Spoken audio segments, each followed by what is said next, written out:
আসসালামু আলাইকুম। আপনারা যারা ক্যান্সার চিকিৎসার জন্য ভারতের মুম্বাইয়ের টাটা মেমোরিয়াল ক্যান্সার হসপিটালে চিকিৎসা নিতে যাচ্ছেন, তাদের অনেকেই আমাকে জিজ্ঞেস করে থাকেন, মানে ওখানে যাওয়ার পরপরই আপনারা কোথায় উঠবেন, কি খাবেন? এসব বিষয়-আশয় নিয়ে। তো আজকের টপিকস হচ্ছে ওই যে মুম্বাই ১ম আপনারা কোথায় উঠবেন, কি খাবেন, কোথায় থাকবেন? এই বাসস্থান এবং খাওয়া-দাওয়া নিয়েই আমার আজকের এই ভিডিওটি। আশা করি আপনাদের সকলের উপকারে আসবে।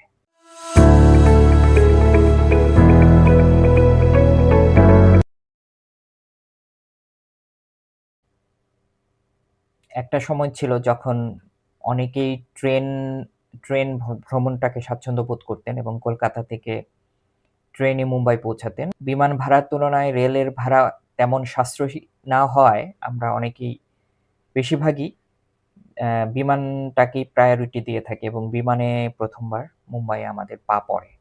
ইমিগ্রেশন এবং যাবতীয় কার্যাবলী সম্পাদন হওয়ার পরপরই আপনারা যেটা করবেন, এয়ারপোর্টের এক্সিট করার ঠিক আগ মুহূর্তে আপনারা যে টার্মিনাল থেকে বের হবেন সেখানে প্রিপেইড ট্যাক্সির কাউন্টার আছে।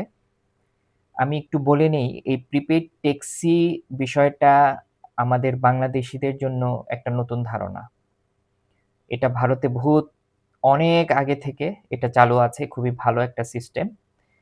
যেটা সাধারণত স্থানীয় পুলিশ প্রশাসন পরিচালনা করে থাকে।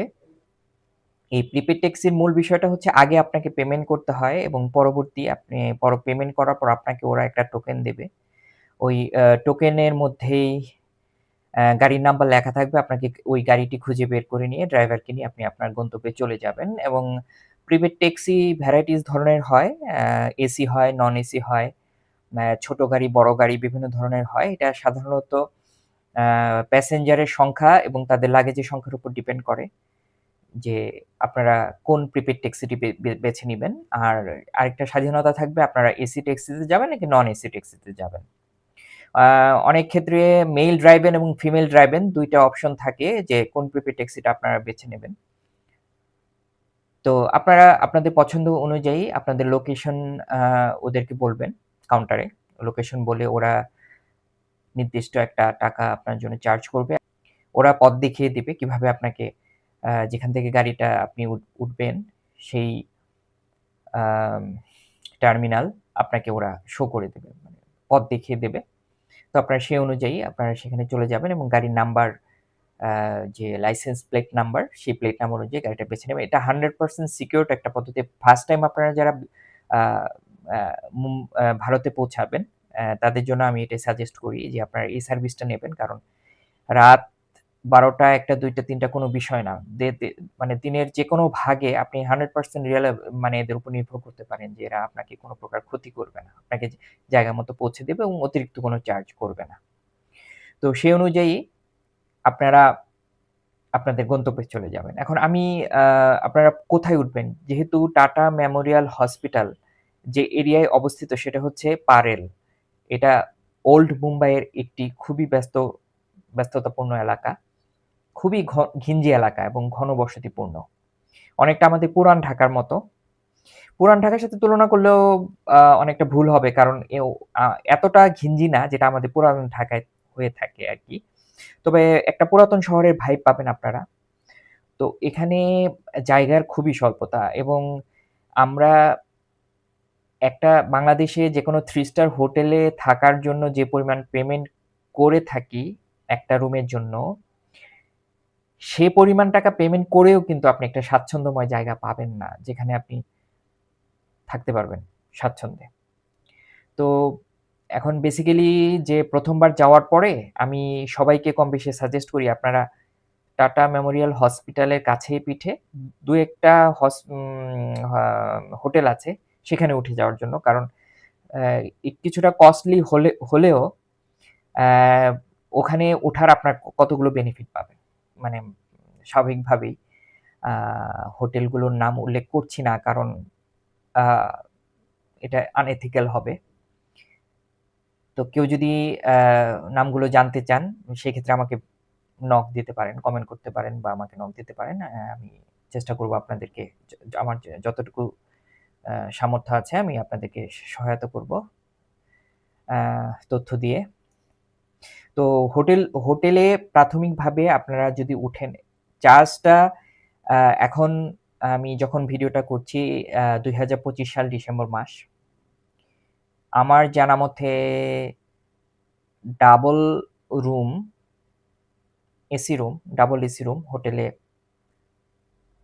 মেবি ৳২,৮০০ থেকে ৳৩,০০০ এরকম একটা চার্জ ওরা করবে। কিন্তু আপনারা হয়তো মনে করবেন যে ৳৩,০০০ রুম হয়তো সেরকম হাই-ফাই। আসলে বেসিক্যালি তা না। খুবই কনজাস্টেড, ছোট্ট একটা রুম, একটা ডাবল বেড, একটা আলমিরা, এসি আছে, ছোট্ট একটা টয়লেট। কিন্তু আমি প্রাথমিকভাবে এই খরচটা করতে বলি এ কারণে যে আ ওই হোটেল থেকে আপনারা যে সাপোর্টটা পাবেন, এটা সাপোর্টটা ১ম আপনাদের দরকার। খুব সকালে আপনাদের হসপিটালে চলে যেতে হবে এবং সারাদিন আপনাকে হসপিটালে কাটাতে হবে। তো ওই সময়টাতে যখন রোগীকে ভর্তি করবেন এবং প্রাথমিকভাবে বিভিন্ন পরীক্ষা-নিরীক্ষার পেছনে দৌড়াবেন, সময় বের করতে পারবেন না যে আপনি কোথায় থাকবেন।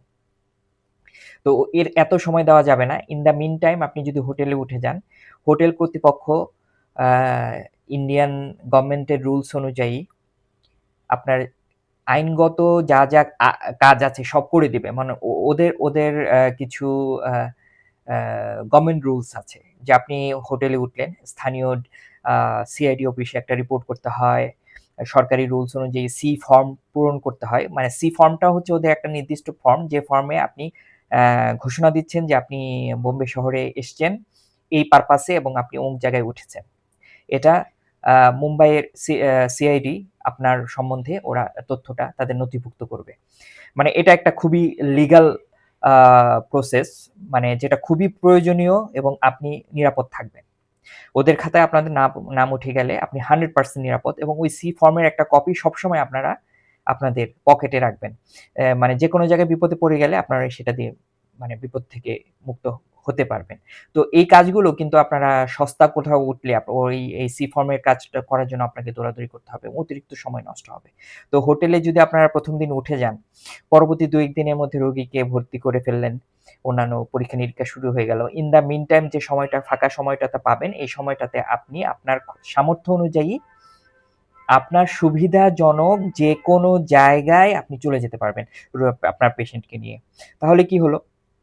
আ আপনি আপনার সামর্থ্য অনুযায়ী একটা জায়গায় উঠে পড়লেন। আপনার পছন্দ অনুযায়ী আপনি যে পরিবেশের থেকে অভ্যস্ত, যতটুকু আপনার আয়ত্তের মধ্যে আছে, সেই অনুযায়ী আপনি আপনার পছন্দ অনুযায়ী জায়গায় পরিষ্কার-পরিচ্ছন্নতার ইস্যু থাকে, বিভিন্ন ধরনের ইস্যু থাকে। আমরা সবাই তো একই পরিবেশ থেকে আসিনি। আমাদের প্রত্যেকের আর্থিক সামর্থ্য এবং সামাজিক আ উম আ মানে ম্যাচ করে চলার ক্ষমতা একরকম না। সুতরাং যার সামর্থ্য অনুযায়ী, যার রুচি পছন্দ অনুযায়ী আপনারা আপনাদের বাসস্থানটা বেছে নিবেন। কাছে, পিঠে, দূরে যেখানে হোক এইগুলো সুযোগ আপনারা পেয়ে যাবেন এবং সেগুলো আপনারা হসপিটাল কর্তৃপক্ষের একটা নির্দিষ্ট ডাটাবেজ আছে, সেখান থেকে তথ্য নিতে পারবেন। এমনকি প্রচুর বাংলাদেশী এবং পশ্চিম বাংলার বাংলা ভাষাভাষীরা আছেন, তাদের কাছে হেল্প নিয়ে আপনারা সেখানে ২-১ দিনের মধ্যে আপনার হোটেল রুম ত্যাগ করে আপনি সেখানে চলে যেতে পারবেন। অলরেডি আপনার হাতে চলে আসলো সি ফর্ম, যেটা দিয়ে পরবর্তীতে আপনি যেকোনো প্রকার আইনগত সমস্যার সমাধান করতে পারবেন। ভিসা সংক্রান্ত সমস্যা সমাধান করতে পারবেন। কোনো কারণে যদি আপনাকে হসপিটাল চেঞ্জ করতে হয়, এফআরআরও একটা ইস্যুস আছে। এটা হচ্ছে যে আপনি কোনো কারণে যদি হসপিটাল চেঞ্জ করতে হয়, সেই ক্ষেত্রে এফআরআরও করতে হয়। এফআরআরও হচ্ছে যে তাদের মানে সরকারি একটি পদ্ধতি, যেখানে আপনি তাদের ফরেন সার্ভিসে আপনারা রিপোর্ট করে দিচ্ছেন যে আমার এই হসপিটালে আমার রোগীর চিকিৎসা হচ্ছে না, আমি আরেকটা হসপিটালে ওকে নিয়ে যাচ্ছি। এটা অবশ্যই আপনাকে বাধ্যতামূলকভাবে করতে হবে। তো আমাদের বর্তমানে বা ভূ-রাজনৈতিক বিভিন্ন সমস্যার কারণে যে বিভিন্ন টেনশন চলছে, এরকম একটা পজিশনে আপনারা যারা ওখানে যাবেন চিকিৎসা নিতে, এ ধরনের আইনগত যাবতীয় পদ্ধতিগুলো আপনারা মানে 100% কমপ্লিট করে রাখবেন, যাতে কোনো প্রকার সমস্যায় পড়তে না হয় এবং রোগীকে নিয়ে পরবর্তীতে যেন আপনারা যখন রোগী যদি আলহামদুলিল্লাহ আল্লাহর রহমতে যদি সারভাইভ করে যায়, পরবর্তীতে ফলো আপ এ নিয়ে আসার জন্য, নতুন করে ভিসা পাওয়ার জন্য যেন কোনো প্রকার জটিলতায় না পড়তে হয়, তখন সেজন্য আপনাদেরকে আমি এই সাজেশনটা দিয়ে থাকি যে কাছাকাছি ১ম দিকে এসেই কাছাকাছি কোনো হোটেলে উঠে যাবেন। পরবর্তীতে ২-১ দিনের মধ্যে ভালো কোথাও নিজের পছন্দ অনুযায়ী সেখানে উঠে গিয়ে আপনার আ মানে সেক্ষেত্রে আপনারা ওই যে নিজে রান্না-বান্না করে খাওয়ার মতো ব্যবস্থাও পাবেন। এরকম এরকম সুযোগ সুবিধা আপনি নিয়ে নিতে পারেন। যদি আপনি মুসলিম ধর্মাবলম্বী হন, তাদের জন্য কিছু স্পেশাল সুযোগ সুবিধা সেখানে আছে। সেক্ষেত্রে আপনারা ব্যক্তিগতভাবে আমার সাথে যদি যোগাযোগ করেন, আমি আপনাদেরকে ইনফরমেশন দিতে পারবো। যারা হিন্দু ধর্মাবলম্বী রয়েছেন, তাদের জন্য বিশেষ কিছু সুযোগ সুবিধা আছে, বিভিন্ন আশ্রম আছে, বিভিন্ন ধরনের বিনামূল্যে থাকার ব্যবস্থা আছে, বিনামূল্যে খাওয়ারও ব্যবস্থা আছে, এরকম সুযোগ সুবিধা আছে। আমি হয়তোবা আপনাদেরকে সাজেশন বা যতটুকু পারবো আমি সাহায্য করতে পারবো ইনফরমেশন দিয়ে। তো আমার ১ম এজন্য আমি বলি যে ১ম এ আপনারা আ আ অ্যা রোগীকে নিয়ে যাওয়ার সময় ১ম এ আসলে কাছাকাছি কোনো হোটেলেই উঠে যাবেন। হোটেলটাকে আমি সাজেস্ট করছি। তো আজকে থাকলো এ পর্যন্ত। আগামী কোনো ভিডিওতে দেখা হবে আরো কোনো গুরুত্বপূর্ণ ইস্যু নিয়ে। সে পর্যন্ত সবাই ভালো থাকবেন। আসসালামু আলাইকুম।